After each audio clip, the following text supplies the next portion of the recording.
আমি তো বুঝছি না। আরে বেটি কইছে তুমিও তো স্বীকার করছো এই যে জনগণে আমরা কি বস করে বলছি না কেন তো জনগণে আইন যায় স্বীকার করা মুখ করো হ্যাঁ অন যায় সব আপনি ছিল তো মহিলাটা ঘর ভাড়া তারা তার ছেলে থাকে একজন আছে আর মেয়ে দুজন একজন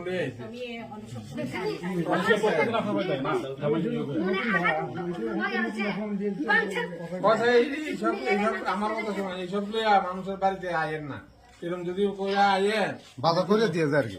আর বাজার রাখ করে দিয়ে থাকেন না আমার কথা না যা কিছু আছে বৈধ রাখেন অবৈধ রাখেন না। তুমি কেন বাজার করে আইনা দিবা? তুমি না কয় আমি কোন বাজার করে আইনা দেই না? তুমি আমরা মিথ্যা কথা কও কেন? হ্যাঁ হেডেন কাওয়া গত 5 দিন লাউ কিনছে